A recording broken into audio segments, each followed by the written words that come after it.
Handing over to you, my love. Well, first of all, welcome everybody. Welcome along to our Thurso Grows Get Into Growing session. It's really lovely to see all your faces on the screen in front of me here. So I think it was Roz that was just saying there about how she used to do a lot of online teaching. Well, I've done a lot of teaching, but not online. So it's quite nice to be back up in front of a group of faces again. So lovely to have you all with us. Thank you very much for joining. Just a little bit of an introduction to make you aware, for those of you who maybe don't know Sharon and I, and who haven't been with us before. I recognise we've got a few faces there for some of our core volunteers and things there too. But for those of us that don't know us, I didn't start my background in horticulture in any way, shape or form. I could barely grow grass before I started a few years back. So what I've been doing is changed a career completely and came along to horticulture within the last sort of 4 or 5 years. Move up here and ended up looking after a garden, got more of an interest in it, joined an RHS course, and I've currently at the stage of 2 exams to finish, which have just recently been postponed because of the COVID. So I was due to sit my exams in 3 weeks to finish on my second certificate, but never mind. So very much in the position that some of you have been in, where barely able to tell a daffodil from a tree at some point. So I've been on a steep learning curve ever since. So Sharon, do you want to say a little bit about yourself? Yeah, I'll be brief. So I've been growing for, I think it's 12 years now, and I've never studied. So don't ask me the Latin name of anything. But all my growing has been through learning and doing and at volunteer projects, and moving on to working in community growing now for, I think it's about 8 years now. So most of my advice will be like, oh, when I did it like this is what happened. But that's me. Yeah, I worked for Thurso Grows for the last 2 years. It's been a great place to work. Really delighted. Thanks, Sharon. So those of you that aren't aware of the Thurso Grows project, we are a Climate Challenge funded project, looking specifically at problem areas like food waste, for example, encouraging people to compost more, encouraging people to grow more, looking at seasonal food, much more into seasonal food and much more into local sourced foods as well. So that's kind of where our emphasis lies. And of course, what we want to do is to get people introduced into growing and give them a bit of confidence and a bit of advice to help get you started on your growing journeys as well. And that, of course, is all going to feed into helping the planet, I guess, in some respects as well, because it's much more, it's much better for us to be growing our own food locally again, and that means that that food has got 0 miles on it as much as possible, and eating much more seasonal, which is what we used to do. So that's where our emphasis comes from. And our objective, primarily for Sharon and I this morning, is to get you lot enthused about growing as well, and to help you, and just to let you all know that there is people here that are more than happy to give you a helping hand to help you on your journeys as well. So look at me. As I said at the start, I couldn't tell a daffodil from a tree at one point, and now I've got a job out of it. So I've even changed a career. Teaching in the past, from animal care to driving Land Rovers to now teaching about gardening. So you never know where that path may take you. Okay, so that is kind of our objective. The format, if we want to have a wee look at the format for the next 5 weeks, including today, we're going to start off a little bit with just a small introduction, basic introduction into how to actually get started, if you like. So an introduction, looking at things like resources, including yourself in that one, of course, looking a little bit at Mother Nature and where you want to grow and how you want to grow. So that's what we're going to be looking at today. Coming up next week, we've got a small section just on tools and technique. So Sharon and I are going to show you our favourite tools. I'm not going to give too much away just now, but we both have a tool that we both use that we think is amazing. So you can pop your answers on a postcard and send that in as to what you might think that might be for next week. And a little bit on technique as well. So hopefully I've got a little video that's going to work, which I actually recorded last year, but as a little video to show you how to sow some seeds and things. So that's coming up next week. Then I think we've got a bit of site choice and design. So looking at the area that you've got to use, whether it's a container, whether it's a windowsill, or whether you're lucky enough to have a garden or a greenhouse, then it's just looking at a few of the attributes that you would require to help you on your journey with your growing. And then lastly, we have coming up plant sourcing and seeds. So a wee bit about where you can sort of get your plants from. We try as much as possible to be organic with what we're growing as well. So, and some of the terms and things will hopefully become a bit more familiar to you over the weeks. And then I think our last session is just a question and answer session. If you've got something that you're growing at the moment and you'd like a bit of advice on, then send us a wee message and we can get some information to you, or just things that you're trying to do. Let us know something you're trying to set up, a raised bed, what's no dig, you know, any questions, then just fire them at us at the last week. And I think the last week is an hour, so we'll do our best to get through as many questions as possible. So hopefully that all sounds useful to you all. You can give me a wee thumbs up. Hey. Very much interactive. Sharon, where are we on the schedule? I can't remember where we said we were going to pop our questions in. Can you unmute? It's the most said saying of the year, isn't it? Yeah, we're doing well. We are just going to move on to the Mentimeter side of things. So right. If you're happy. What I've just put into the group chat is I've put 2 links. We're going to try and make the session participatory, but there's 2 links there. If you could open up, ideally the second link, if you're on a laptop, you can just click on it. But if not, you would just open up the first link, and I'm just going to share my screen and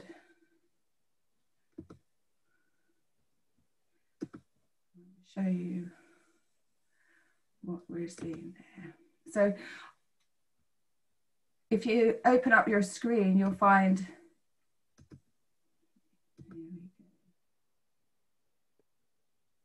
get into Graham, there'll be a code that's come up that you pop into that screen when you open up the Mentimeter, or it might have taken you straight to this screen, and you'll have a question: what are you interested in learning to grow, and what's your motivation? And there should be a little box you can type things in, and this is just a sort of practice to get us going, to see if we're all able to use this. And if you can't use this, then pop your answers into the chat box on the Zoom thing. That's brilliant. Someone's already started, so just pop a couple of short words in. This is really going to help us to see, and as we, oh look, it's beautiful. It just appears. So it's going to help us to see what people are interested in, and it might help us to zone in and focus on what we talk about in the next few weeks as well. So we'll just give it a couple of minutes. You know, when you saw the course advertised, what was it that made you think, oh yeah, I'd really like to get involved in that?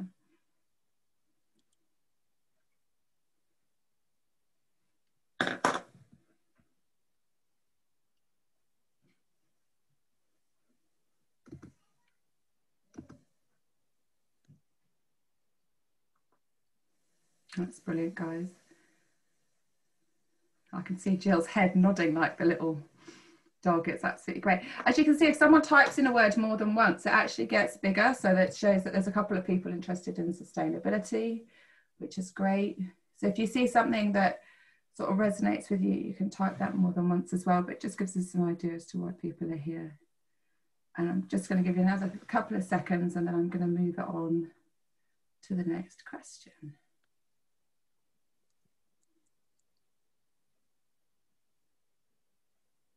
Pak choy.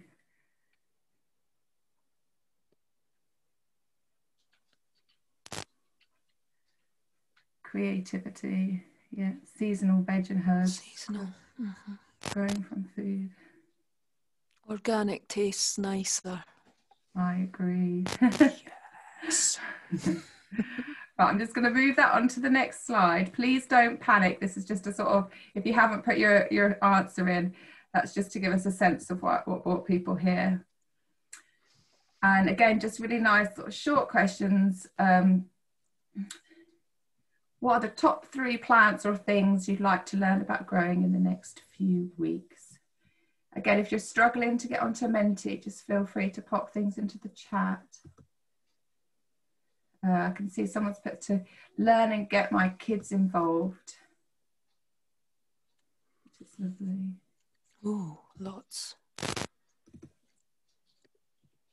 I'll let you've all got your eye in now on how to work.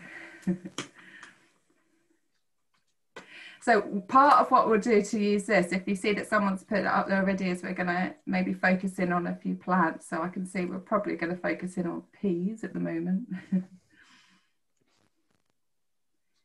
But yeah, That is getting quite popular.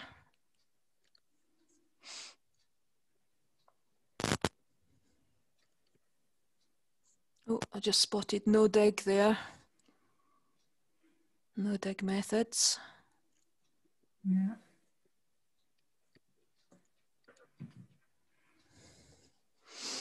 Knowing how to harvest, that's a really, really good one.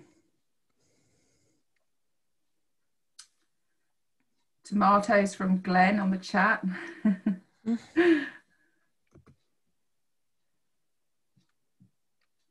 Great.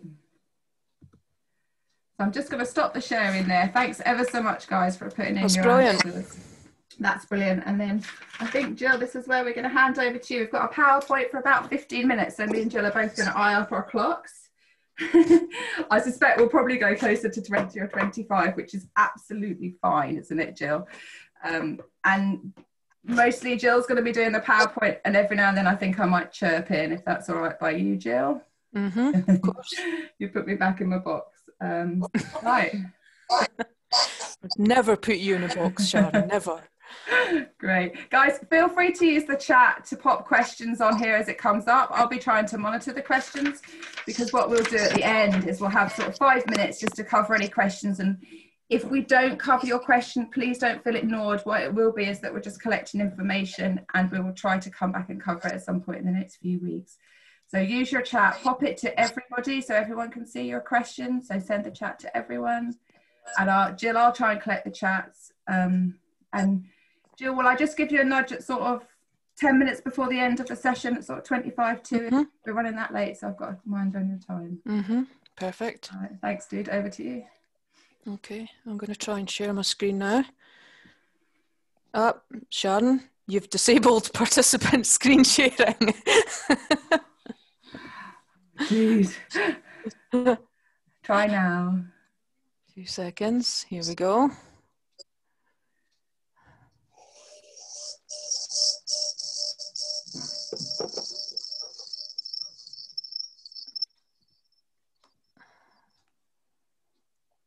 Oh, hold on.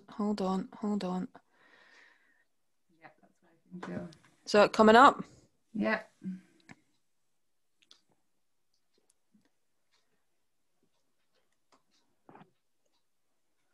Come on. Oh, sorry, hold on. That was my fingers.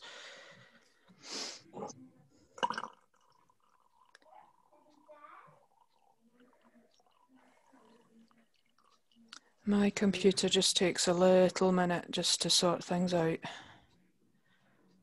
There we go. Okay. Get into growing then. So what we thought we would do is just go over a few points for you all to consider before you actually start growing, or those of you that have already started growing, because I know we saw in our questionnaires that some of you had already started. Some things that you may already know, and some things you might not have thought about already. So I guess the first one, the biggest one, our first lesson, if you like, is Mother Nature herself. As gardeners, we must consider the role that's played by climate and the effect that it has on growing as well. So if we think we're told that the climate is warming up, and I guess there is advantages to that in some respects, the fact that we might be able to grow things in our part of the country, and I'm just going to assume here that everybody's in Scotland, but in our part of the country where you wouldn't necessarily grow something like exotic fruits, for example, because we definitely don't have the climate or the sunshine or the warmth. And you might think, well, if the climate's warming up, then we might be able to do things like that. So I guess there is a bit of a positive, is it might open up a few more doors to us to grow things which are different. But at the same time, that's not actually the position that we should be in. So we must consider the role that's played by climate and the effect that it is going to have on our growing. And there will be benefits, and as with everything, there will be downsides as well. We must also accept that a gardener is not quite their own boss. You may have your little plot and think that you're in control of it all the time, but actually you're not. Mother Nature will always turn around and bite you on the bum at times. So just be aware that there are things you can do to help Mother Nature along, but you certainly can't win. Okay, so at the end of it, you have to just learn to cooperate with the weather, and on days when it's really windy and blowing a hoolie outside, then you just have to accept that that's maybe not the best day to try and net your cauliflowers to stop the butterflies getting on them. So that's, I guess, is our first lesson, is learning to cope with what Mother Nature throws at us. So in regards to climate as well, then, what is suitable to grow in a mild coastal area? For example, I am fairly near the coast. I'm only probably about a mile away from the sea, a little bit inland, but what I can grow and what I can get away with here, somebody inland in quite a hilly area would not be able to do the same. So you end up with these kind of small microclimates as well, which we'll come back to talk about just in a wee while. What works perfectly well one year may completely fail the next. And I know I've had conversations with some of you about my parsnips this year. Last year, I had a bumper crop of parsnips. It was unbelievable. We were eating parsnips with absolutely everything. This year, I tried 4 times to get seeds to germinate. I got one little Weasley-looking seedling that came through and never produced anything. So there you go. What works perfectly well one year might completely fail the next. So again, this is just one of these things that you have to learn to accept. A gardener is inevitably an experimenter, and I'm sure Sharon would agree with me here that I'm always saying, just give it a go, just give it a go, you know, see what happens and see where you end up with it. And yeah, just if you're not sure whether something's going to work or not, then the only way to find out for sure is to actually just try it and see what happens. So yeah, give it a go. That's my motto. If we move on then, what you're going to be looking at next is where you are actually growing. So let's just move this on a little bit. We've already had a quick chat about Mother Nature there versus the location that you're in. So our climates and these microclimates, I'm assuming we're all in the UK, I'm assuming we're all in Scotland, and we may not necessarily all be in Caithness, but we're there or thereabouts. Maybe some of us not quite so close to Caithness, but this does play quite a big role in what we can grow as well. So I thought we would have a wee look at some fun facts, first of all, about where we are growing. And I am talking a little bit specifically here about Thurso. So for those of you that are not in Thurso, I do apologise. So Thurso and most of the surrounding area is on the same latitude, so that's 58 degrees, 59 minutes and 29 seconds north as, ta-da, oh, this is a bit slow, come on. We have Oslo. So there you go. We're on the same northern latitude as Oslo, the capital and most populous city of Norway. The next one coming up, we're also on the same latitude as St. Petersburg, which is the second largest city in Russia. Okay, so one of the things I didn't know about that was it was the world's most northernmost city. I never knew that. So I learned something when I got that little fact going as well.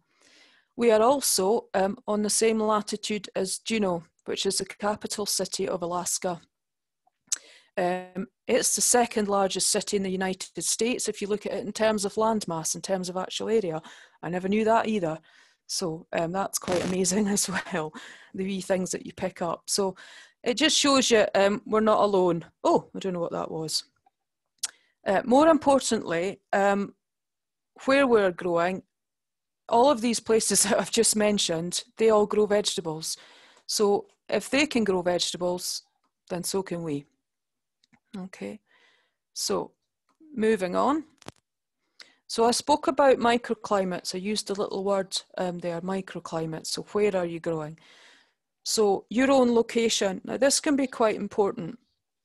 Sharon and I are both in Caithness. We are around about 20 miles away from each other. And yet within our two gardens, we will have very different local growing conditions. And that's basically what we mean by a microclimate. So where I am here, I'm well over 500 feet, quite close to the sea. We do get a lot of exposure to the wind here, and you could argue that there's a bit of salt laden in that atmosphere as well. I do, however, have a bit of a walled garden here, and there are areas where my garden gets quite cold, so I get little frost pockets, and you can see that at this time of year. There are other areas where it seems it's quite mild. So behind the wall, you get a wee frost pocket. A little bit further up from the wall, 6-7 feet away from the wall, there's no frost there at all, and the ground feels normal. And that's really all we mean by these microclimates. Sharon's garden, on the other hand, Sharon is in quite an open and flat area, and she may have more problems with exposure to wind. And wind is very drying. If you then add that in with a little bit of heat, your plants are going to use more water. So these are really what we're meaning when we talk about these local growing conditions and local microclimates. And that's why it's important just to give things a go, because what works in somebody's garden might not work in somebody else's garden, or vice versa. What you also have to have a little look at is what you've actually got to grow in. Be that a garden, be it an allotment, be it a raised bed or a window box, a grow bag, a container, a polytunnel, a greenhouse, a polycrub. We've got a beautiful polycrub at the community gardens. So that's the other question that you need to have a wee look at yourselves as well. What do I actually have available to me to use as a growing area?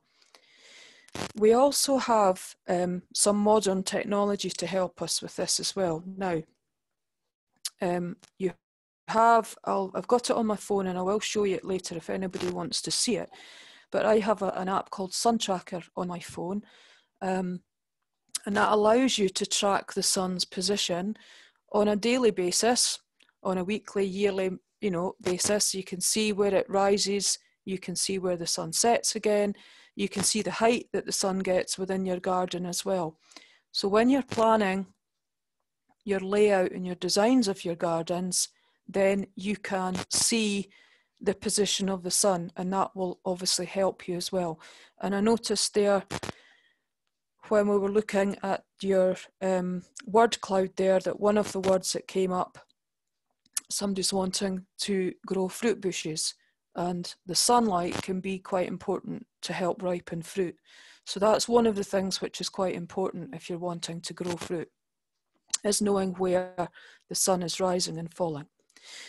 We will, however, come back to this subject in greater detail when we're looking at site design and choices. So I hope this is all making sense. If we move on then, we have the space and the resources to look at as well. So this is our next subject. So now, Sharon and I differ slightly here. Sharon, I hope I'm right in saying, and I hope she doesn't mind, Sharon's very much into her vegetables, okay? She's a big veg grower. Whereas I like my vegetables as well. I like my fruits, but I like my flowers too, okay? So that's where we differ a little bit. And I would say that flowers are actually quite easy to grow compared to vegetables. Vegetables and fruit are very much divas. They're very demanding, and they do like quite a bit of your time, and they do like to be in the spotlight. So having just had a wee quick look at sort of where you're growing in terms of container or greenhouse or polytunnel or whatever, it's no good sort of pretending to yourself that these vegetables, the good old sort of kitchen staples that we used to use a lot of, things like our Brussels sprouts and our cauliflowers and our leeks and our cabbage, it's no good telling yourself that they're just going to grow anywhere, because that is not true. Most of the vegetables, and not so much the fruit can be a little bit less fussy, but most of the vegetables that you're growing do actually need fairly good fertile conditions to grow in, and they will need protection from weather, whether that's wind, whether that's rain, or whether that's hot sun. I'm hoping we get a good summer, but they will also need protection from pests as well. Things like cabbage white butterflies, for example. When I moved in here, the thing that I've got a big problem with was vine weevils, and they were absolutely everywhere, eating the roots out of the plants. So things like that can cause a lot of damage to your young vegetable seedlings. I'll just jump in, Jill. We've got about maybe up to 10 minutes left on the slideshow. Okay. So looking realistically at what space that you have got then, that's another thing that you need to do. Is it a waterlogged patch of raw looking clay, in which case you've got a lot of work to do? Is it a pile of rubble that the builders left behind? Is it very small? So things like crop rotation, you can't really do any crop rotation if you've got a small plot. It's very, very difficult. It becomes a lot harder for you to do crop rotation. And again, we'll come back to tell you what crop rotation is. Don't worry about that. And you, as yourself as a resource, you very much are a resource too. What time do you actually have to commit to growing? How physically fit are you?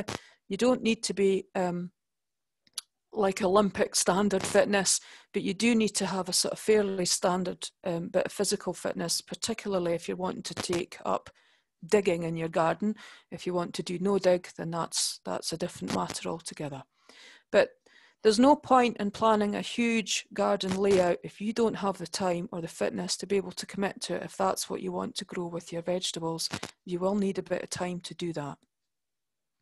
So our second most important lesson here as well is do be resigned to the fact that it may take a year or two for you to get your ground sufficiently fertile to grow your vegetables in. So Mother Nature can definitely be helped, but she can't always be hurried, okay? So this is one of the things that I've had to learn very much as a gardener is patience, and I have no patience. I'm dreadful.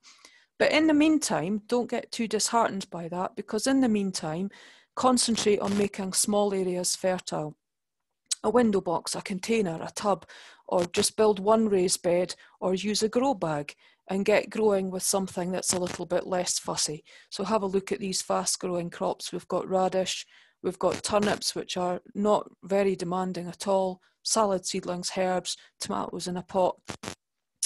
These are certainly things you can get on with just now.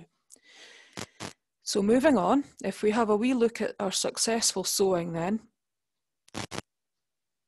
what to sow is a very, very personal choice. That is completely up to you. So I sow vegetables and I try and sow as many flower seeds as possible to fill my garden with. You must consider it along with where you are growing. So remember we said that 58 degrees north. That is important because our growing season, the actual number of days that we have up here, is much shorter compared to down in Kent, for example. I think it's over 315 days they have down here. We're up round about 250 to 270, okay? So that will affect what we're growing as well. We would always encourage you to be nosy. Go and look at what other gardeners are growing around about you. Go and have a wee look in gardens. Go and have a wee look around plots. If there's any community gardens and things that are open, then you can go and look at them too. Ask your local garden centres. They are usually more than happy to give you advice on what's suitable and what's not suitable. And hey, ask us. That's what we're here for, okay? Please don't ever think you can't come and ask us. Grow what you want to eat. Grow things that you like to eat. There is absolutely no point in growing enough broad beans, as I've said there, to sink the Titanic if you don't actually like broad beans.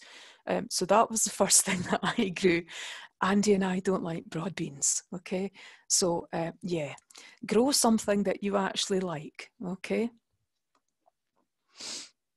The downside to that is if you are growing and you're producing too much, then that will result in food waste, okay? And that's one of the things that, as we said at the start, is quite close to our heart. We don't want that happening. Beginners are quite well known for oversowing seed, guilty as charged, and that's one of the things that I did. So sow a little and sow more often. Otherwise, you can end up with a lot of produce that you've put all that work and effort into, and it's just sitting on a shelf spoiling before you can use it all. It's very wasteful on resources, things like your compost, your fertilisers and your waters. It's very wasteful on your hard work, your time, your effort and your money. And it's very wasteful on valuable growing space. To grow a crop basically that you're just going to throw in the bin is not the way to go. Okay, so let's have a wee quick look at some of the rookie errors. And I'm smiling and laughing to myself here because this was me. This is what I did. So, rookie errors coming up. Don't sow the whole seed packet all at once, okay? So as we've said, oversowing is one of the biggest bad habits that beginners have got, okay? There is a little thing called damping off disease, and this is very, very common in seed trays where there are too many seedlings being sown, okay? It's a little soil-borne fungi and it thrives in kind of overcrowded and wet conditions, and it leads your little seedlings to become stressed, okay? So not only have they got this little disease in the root zone, but they're also then competing for nutrients, light and water at the same time. So don't be tempted to sow the whole packet, okay? Reduced air circulation and airflow around the plants is also something which is really, really good for encouraging pests and diseases. If you're wondering what that knocking was, that's just my pup banging at the door to get back in. Overwatering. Overwatering is another habit that is surprisingly easy for beginners to do, is to overwater. And again, Sharon and I used to have quite a number of conversations on this. She's had to completely rein me back in on the overwatering. So that was one thing I was very guilty of. The seedlings can collapse as well after watering them, especially if you use a watering can. So how can we avoid that then?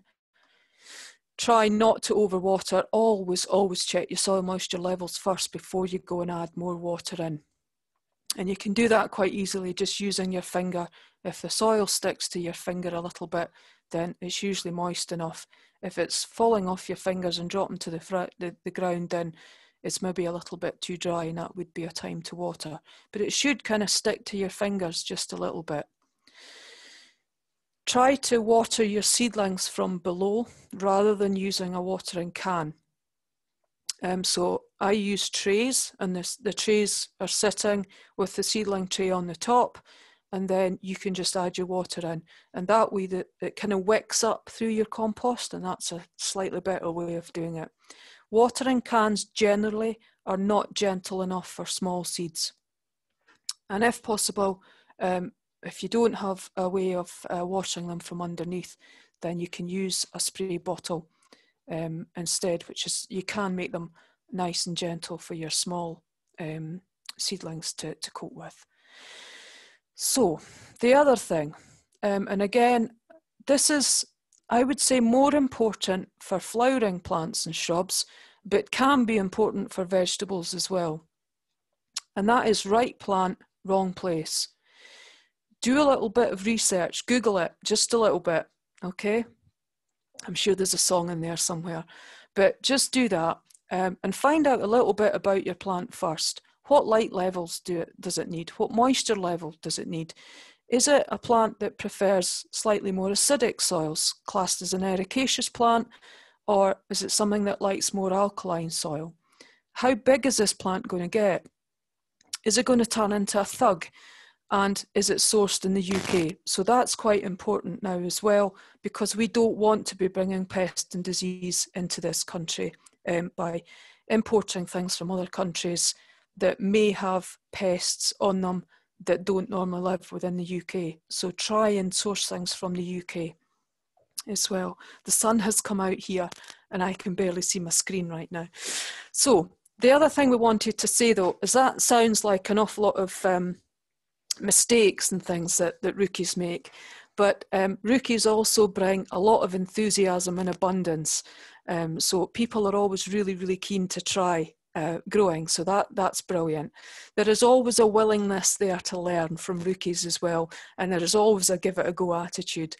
You will be outside in fresh air, you will be getting some exercise, and it is very well known these days how these kind of activities can help with your own mental health and well-being as well. So it's a brilliant thing that you're all doing, and you shouldn't forget that. So just as a little bit of a conclusion then, there is a massive amount of information out there. So I'm saying Google it. At the same time, don't let that information overwhelm you. You're looking at so many different sources and you're just like, oh my God, I don't know which one to follow here. So that's when we would encourage you to come and ask us, and we can just help you with that as well. It's very, very easy to be put off, especially by others who maybe have tried growing something before, but they've failed. But what you need to remember is that your growing conditions may differ from theirs. Remember these microclimates that we spoke about. Be prepared for a few setbacks. It's not going to work all the time, okay? Remember I said the parsnips at the beginning. So be prepared to cope with a few setbacks, but don't give up. Don't let it discourage you, okay? Remember all of that enthusiasm that you've got for your growing. Ask us for help. We really do want to help you in your growing journey, and we would be absolutely delighted if you share your success and failures with us. So please don't ever think you can't ask us for help. Most importantly, enjoy yourself. Growing your own veg is fun. The taste that comes from your own vegetables when you've grown it yourself, I just can't explain it. It's just something altogether. It's something different. So remember to enjoy yourself, and remember every so often you are allowed to sit back and look at your garden and just enjoy what you've created, okay? So hopefully that just gives you a few wee ideas, and I'll take you back to Sharon now. If I can see how to unshare my screen. Stop share, is that? Oh, I can't see it. Are you there, Sharon? I'm here, Jill. Is it still on my screen? It is. There we go, that's it. The sun has come out. I hope you could all still see me okay. It's really bright in here. Oh, Jill, it's amazing. It's nice there. It's coming. I'm in Wick. I'm at my parents' house, so they've got better signal. Great. Thanks ever so much for that. So we've still got a couple of minutes. So Jill, you wouldn't have seen it because I don't think when you're sharing your screen you can see the chat, which is just great. We had absolutely loads of people chatting. I really appreciate people taking the time and chatting on there. So Jill, could you pop your Sun Tracker app into the chat? Someone was asking. And also maybe, what are you on an iPhone? Is that right? It's on iPhone, but it is available on other platforms. So could you pop the name of it into the chat for... it is just called Sun Tracker. I'm just going to try, I don't know if you guys can see this. I have no idea if the sun's going to let me see this. So you've got a readout there of sun position, sunrise, sunset. And then if you change it on to map, that is my house. And you can see, if you look at the orange bits and the yellowy bits, that's the sun rising and sun setting. You can also see the aspect of my garden. So I'm kind of southeast facing. And then now this one will be really difficult for you to see, and it might not do it just now. It's not doing it just now. This one basically has a lifetime picture, as if you were taking a photograph of your garden, and there's like a little orange ball across the screen. And if you move it around, it shows you the height and position of the sun tracking across your garden. So it is quite good if you're planning. It's not actually working. Oh, wait a minute, there it is. I don't know if you're going to be able to see that though. I don't think you will. Nah, that's not working. Never mind. But it is just called Sun Tracker. And in terms of its usefulness and what it does is it's helping you as a beginner gardener to do observation of your site. So if you do nothing else this week, or as you start to plan your growing, take a blank piece of A4 paper and pop in your garden and just make a list of observations. You know, nothing grows under the spruce tree. There's the biggest wind comes from the west. There's a frost pocket behind my shed. Just start writing things down about your garden and what you're noticing, like all the birds gather in the bushes, things like this. And as a gardener, that will just start to help you. And we'll have a whole session, I think, on site design and choices. But as you start to plan and think about your growing, because everyone, or the people that filled out the survey, I think about 50% of people have done no growing whatsoever. And even people who have done growing before and maybe have grown for 2 or 3 years, it's a really good practice to keep observing what's happening in your garden and your microclimates and your sort of factors that influence your garden, like the wind, the rain, the frost, trees and plants, things like that. Lots of questions that came up and we might not cover because we've just got 2 more minutes but we will cover, and I've made notes, so we'll come back to them. Combination or companion planting. Mm-hmm. Oh yes, please, Lynn. That's all right. Combination and companion planting. We'll talk about that and how to garden like that. We'll talk about pests and diseases. These are sort of limiting factors in our garden, but things like caterpillars, deers, slugs, rabbits, we'll definitely share some handy hints and tips. And wind, I don't know why I put that in bold and underlined it, probably because it's one of my biggest things, but we'll talk about these things and how they influence your growing and what you can do to work with them. Mine too. I see on the chat Laura is saying about her garden is very exposed as well. So is mine. Yeah. Welcome to the North Highlands. Welcome to Caithness. But having said that, I know growers up here that can see the sea. There's an amazing grower that I know who's out in Scarfscreen, and he grows tomatoes outdoors the last 2 years in a row, and he's got the most abundant, beautiful garden. You know, and it absolutely can be done. So don't be scared of the climate. Just know it, understand it. Just know it, yeah. And we'll definitely cover raised beds and different types of growing, pots, plants, things like that. That came up. And plants going to seed. Someone talked about stress factors, and we'll cover at points. Jill and I will talk about it throughout. But, my garden has so many weeds as well. Can't even begin.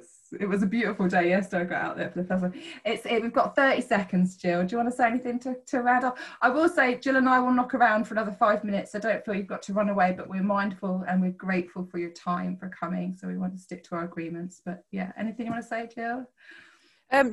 Just thank you all for your time. Look forward to seeing you all next week, and I hope that was of some use to you all this morning.